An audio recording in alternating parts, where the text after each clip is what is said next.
అదే చూస్తున్నా. చూస్తారా బాగా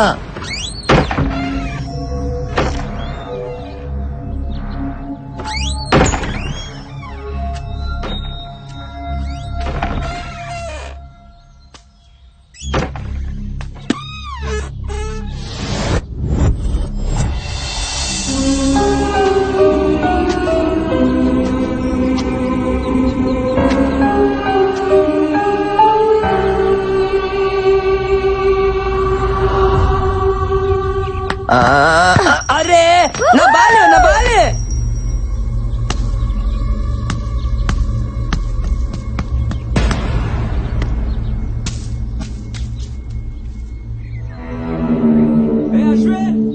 అశ్విన్ బాల్.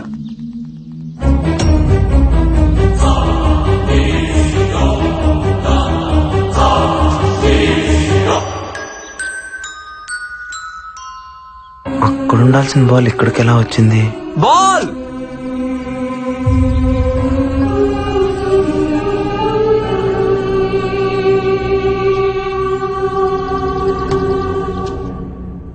ఆ బంతి ఎలా వచ్చింది డైరెక్టర్?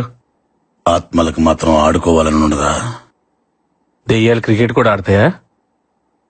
మొన్న వరల్డ్ కప్ మ్యాచ్ లో బెట్టింగులు కూడా వేసి నీకు తెలుసా? What are you talking? ఇంకోసారి టాకింగ్ టాకింగ్ అన్నమాట దెయ్యాలతో డేటింగ్ చేపిస్తాను. నీ అయ్యా అలా అన్నావు బాగుంది.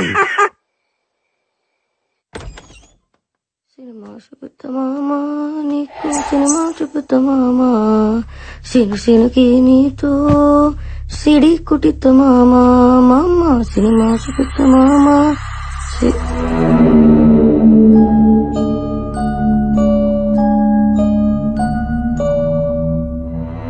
సిను సినుకి నీ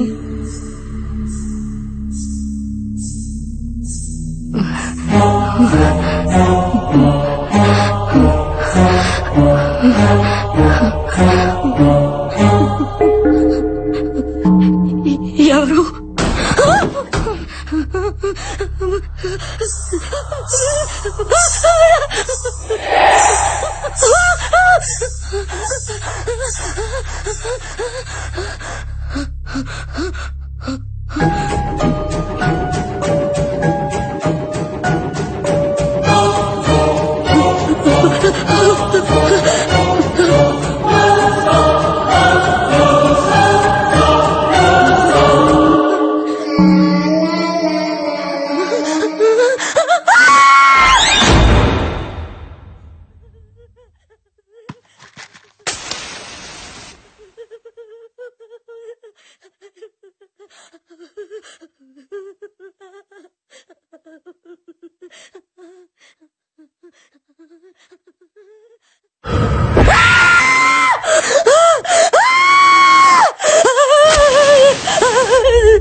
సినిమా చూపిస్తామా నీకు, సినిమా చూపిస్తామా.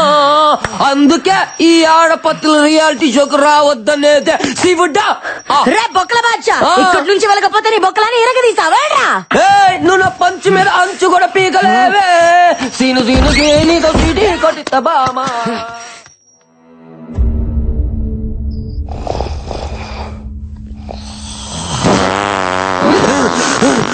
బాబా అడ్డమైన గడ్డి తినడం, మా ఆయుష్తో ఆడుకోవడం. అబ్బా అబ్బో ఏం తిన్నాడు. ఎక్స్ప్రై మొత్తం వీడు వదిలే గ్యాస్ కే అయిపోతుంది. అమ్మా వీడు భయంతో బాత్రూమ్ కూడా వెళ్ళట్లేదేమో.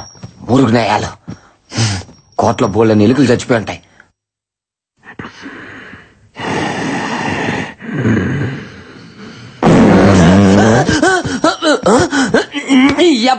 దెయ్యం ఈ కోట్లో లేదురా, అది సీట్లో ఉంది. దెయ్యాలు మన దగ్గరకు రాకూడదంటే ఇలాంటి స్పెషల్ ఎఫెక్ట్లు ఉండాలి శివుడని మాటి వాళ్ళకి చెప్పి ఎలిమినేట్ చేపిస్తా. ఇలాంటి గబ్బునాయలు ఉన్నంత కాలం స్వచ్ఛ భారత్ స్వచ్ఛత ఉండదురా. ఇంకా నేను fan వేసుకోలే, కోటంతా బాగేది.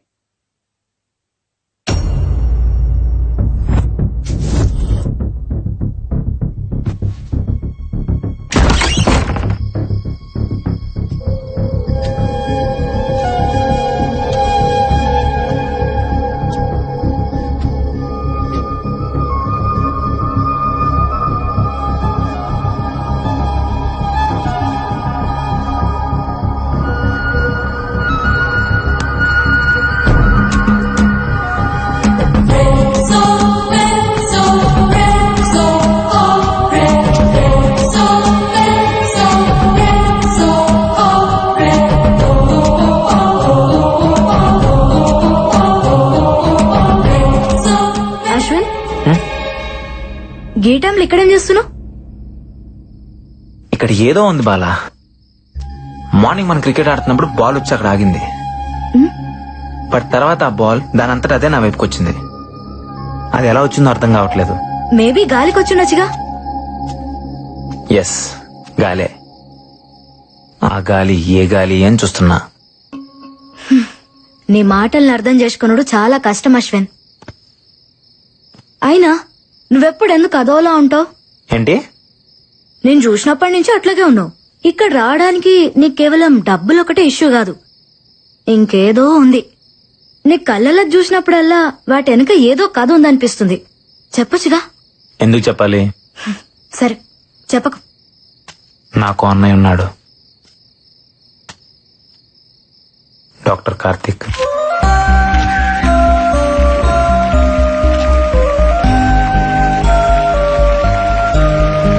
Congratulations doctor Karthik. I'm honoured sir. Thank you.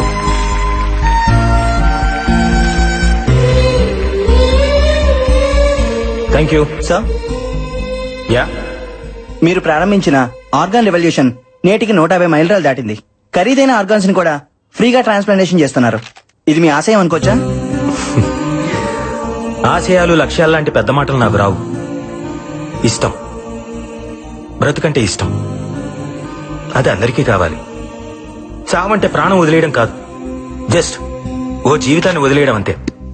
మన పెద్దవాళ్ళు చెప్తుంటారు కదా, మనం షర్టు మార్చుకున్నట్టు మన ప్రాణం ఈ శరీరాన్ని మార్చుకుంటుంది అని. అవయవదానం కూడా అలాంటిదే. నీ గుండె నీతో ఆగిపోకూడదు, నీ ప్రాణం నీతోనే పోకూడదు. ఓ మనిషి నుంచి మరో మనిషికి, ఓ కంటి నుంచి మరో కంటికి వెలుగునిస్తూనే ఉండాలి, బ్రతుకునిస్తూనే ఉండాలి. బ్రతుకంటే చావు ఎప్పుడూ చిన్నదే. బతకాలి అని బతుకనుకుంటే చావును చంపడం పెద్ద కష్టమేం కాదు. పుట్టుకెలాగూ మన చేతుల్లో లేదు, కనీసం చావునన్న మన చేతుల్లోకి తీసుకుందాం.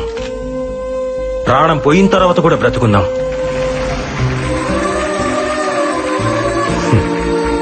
డాక్టర్ గారండి, అవయవదానం కొన్ని మతాల వాళ్ళు అంగీకరించారు కదండి, పైగా ఇది పాపం కదండి. ఈ మూఢనమ్మకాల వల్లే వరల్డ్ పాపులేషన్ లో మన దేశం సెకండ్ ప్లేస్ లో ఉంది. ఆర్గన్ డొనేషన్ లో మాత్రం లాస్ట్ ప్లేస్ లో ఉంది. మార్స్ కి మంగళ్యాన్ని పంపించి సైన్స్ లో ముందున్నాం, కానీ కామన్ సెన్స్ లో మాత్రం ఇంకా వెనకే ఉన్నాం. భగవద్గీత, బైబిల్, ఖురాన్, ఏ పవిత్ర గ్రంథమైనా చెప్పింది ఒకటే, ఒకడి కోసం కొట్టుకునేది గుండె కాదు, అది సమాజాన్ని కదిలించాలి. అట్లీస్ట్ మన చావు ఒక్క మనిషినైనా బ్రతికించాలి. దయచేసి ప్రాణాన్ని వృధాగా పారేయకండి, అది పనికొస్తుంది.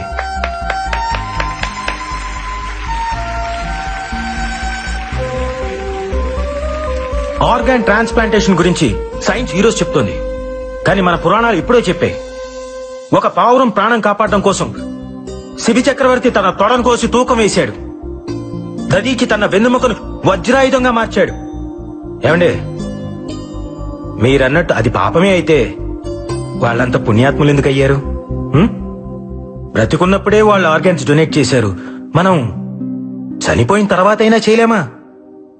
చివరిగా ఒక మాట, మీ బాడీలో ఏ ఆర్గాన్ డొనేట్ చేశారో తెలుసుకోవచ్చా?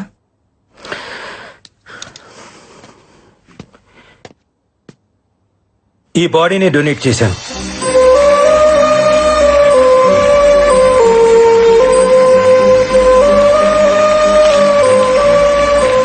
వీళ్ళిద్దరు ఎక్కడా?